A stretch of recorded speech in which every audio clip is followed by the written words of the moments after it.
సచివాలయ నిర్మాణంపై విజిలెన్స్ విచారణకు తెలంగాణ ప్రభుత్వం ఆదేశించింది. చించిన నిధులు, నిర్మాణం, నాణ్యత, ఐటీ పరికరాల కొనుగోలు అంశాలను తేల్చాలని విజిలెన్స్ విచారణకు ఆదేశించింది. సర్కార్ ఆదేశాలతో విజిలెన్స్ అండ్ ఎన్ఫోర్స్మెంట్ విభాగం వింగుల వారీగా విచారణ మొదలుపెట్టింది. ఈ విచారణలో సచివాలయం నిర్మాణంలో భారీ అవకతవకలు జరిగినట్లు తెలుస్తుంది. ఇప్పటికే ఐటీ విభాగంపై విజిలెన్స్ ప్రభుత్వానికి నివేదిక అందించింది. ఆ నివేదికలో సెక్రటరియేట్ లో మొత్తం కంప్యూటర్స్, ఫోన్లు, హార్డ్వేర్, టీవీలు, ఎలక్ట్రానిక్స్ సహా కలిపి 320 కోట్లకు పైగా ఖర్చు దాటిందని విజిలెన్స్ పేర్కొంది. కనీస నిబంధనలు పాటించకుండా ఐటీ విభాగానికి చెందిన పరికరాలను కొనుగోలు చేసినట్లు తేల్చింది. బిల్లులు మంజూరు చేయకుండానే నిధులను విడుదల చేసినట్లు గుర్తించింది. 320 కోట్లకు పైగా నిధుల విడుదలకు ఎలాంటి ఆధారాలు లేవని తేల్చేసింది. ఇప్పటి వరకు ప్రభుత్వం సెక్రటరియేట్ లో వర్క్ కంప్లీషన్ సర్టిఫికెట్ ఇవ్వలేదు. దాదాపుగా ఇప్పటి వరకు 500 కోట్ల నుంచి 600 కోట్ల వరకు ప్రభుత్వం నగదు సంస్థకు నిధులను విడుదల చేసింది. మొత్తం అంచనా 1500 కోట్ల వరకు ఉంటుందని విజిలెన్స్ తాత్కాలిక రిపోర్టులో పేర్కొంది.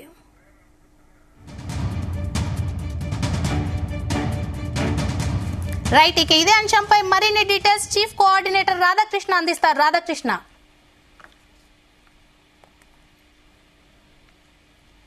ఇప్పుడు తాజాగా ఉన్నటువంటి రేవంత్ సర్కార్ విజిలెన్స్ విచారణకు ఆదేశించినట్టుగా తెలుస్తా ఉంది.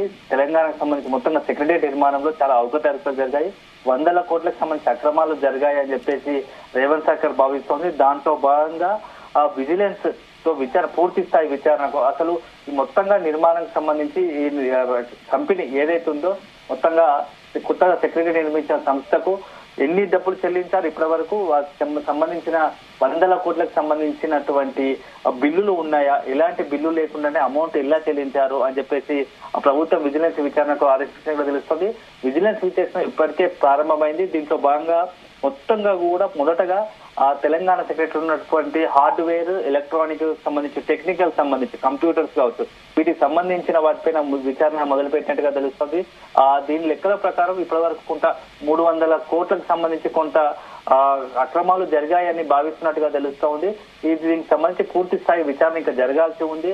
అయితే గతంలో ఉన్నప్పుడే రేవంత్ సర్కార్, ఇప్పుడు సీఎం ఉన్నటువంటి రేవంత్ రెడ్డి గతంలోనే సెక్రటేరియట్ ఓపెన్ అయిన సమయంలో గత ప్రభుత్వంలో దీని పెద్ద ఎత్తున అవినీతి జరిగింది. ఎలాంటి నిబంధనలు పాటించకుండా అక్రమంగా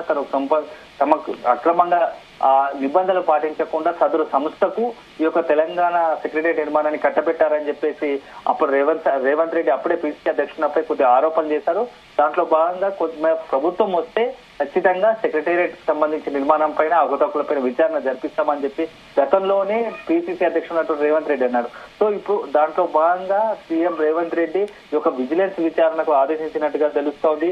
ఈ మధ్య కాలంలో కొద్ది రోజుల క్రితం కూడా చూసుకుంటే సెక్రటేరియట్ సంబంధించి 7వ అంతస్తు నుంచి కొంత రైలింగ్ సంబంధించి కొంత కిందికి కూలిపడింది, కొంత నిర్మాణంలో భాగం కొంత కూలిపడిందని చెప్పేసి పెద్ద ఎత్తున ప్రచారం జరిగింది. అప్పుడేనే మొత్తంగా సెక్రటరియట్ లో పూర్తి స్థాయిలో నిర్మాణ లోపాలు ఉన్నాయి, కొంత లీకేజ్ జరుగుతుంది అని చెప్పేసి కొంత పెద్ద ఎత్తున వార్తలు వచ్చాయి. ఆ సందర్భంలోనే ఏదైతే తెలంగాణ సెక్రటరీ నిర్మించిన షాపురుజీ పలుజీ సంస్థ ఎటువంటి తెలంగాణ సెక్రటరియట్ నిర్మాణంలో ఎలాంటి సంబంధించి పూర్తి స్థాయిలో ఒక మంచి కట్టుదిట్టమైన భద్రతంగా కట్టాము, ఎటువంటి లోటుపాట్లు లేవు, అక్రమంగా లేవు, అవకతవకలు లేవు, అలాగే నిర్మాణంలో ఎలాంటి లోపాలు లేవు, పూర్తి స్థాయిలో మంచిగా భద్రతకు సంబంధించిన ఆ నిర్మాణం పటిష్టంగా నిర్మించామని చెప్పేసి ప్రకటన వచ్చింది.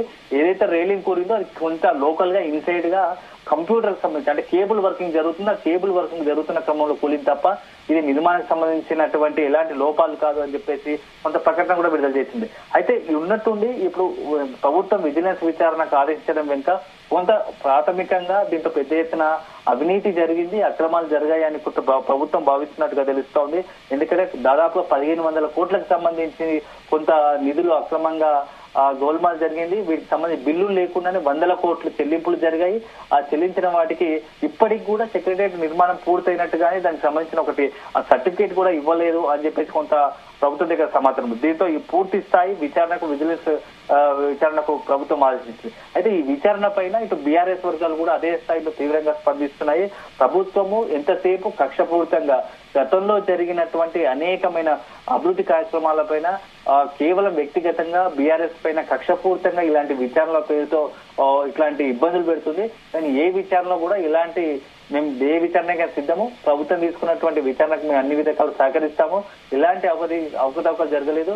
పూర్తి స్థాయిలో ఈ తెలంగాణ సెక్రటేరియట్ నిర్మాణం అనేది తెలంగాణ అస్తిత్వానికి సంబంధించి ఏర్పాటు చేసుకుంది. తెలంగాణ ఆత్మగౌరవం అస్తిత్వానికి తెలంగాణకు సంబంధించి శక్తివంతమైన ఒక సెక్రటేరియట్ ఉండాలని చెప్పేసి గతంలో కేసీఆర్ భావించారు. దాంట్లో భాగంగానే నిర్మాణం చేపట్టాడని చెప్పేసి కొంత ఇప్పుడు బీఆర్ఎస్ వర్గాలు చెప్తున్నాయి. సో మొత్తంగా కూడా గతంలో రేవంత్ సర్కార్ వచ్చిన తర్వాత గత ప్రభుత్వంలో చేపట్టినటువంటి అనేక నిర్మాణాలు కాళేశ్వరం కావచ్చు, అదే విధంగా ఇప్పుడు సెక్రటేరియట్ కావచ్చు, ఇతరత్ర అన్నిటి వీటిపైన పూర్తి స్థాయిలో విచారణకు ఆదేశించడంతో కొంత పొలిటికల్ గా కూడా ప్రభుత్వం ఎలాంటి చర్యలు చేపట్టబోతోంది. ఒక్కొక్కటి ఇప్పటిగా అక్కడ గత ప్రభుత్వం తీసుకున్న అనేక కీలక అంశాలు కాళేశ్వరంతో పాటు ఈ యొక్క మొత్తంగా కూడా ఔటర్ రింగ్ రోడ్ సంబంధించిన దాంట్లో ఔటర్ రింగ్ రోడ్ సంబంధించి కాంట్రాక్ట్ సంబంధించి ఒప్పందాలపైన, అదే విధంగా కేటీఆర్ సంబంధించి కీలకమైన F1 రేస్ సంబంధించి అతనికి సంబంధించి కూడా ఈ రేసింగ్ సంబంధించి కూడా వ్యవహారం పైన ఇప్పటికే విచారణ జరుగుతూ ఉంది. ఇప్పుడు తాజాగా సెక్రటేరియట్ సంబంధించి కూడా నిర్మాణం పైన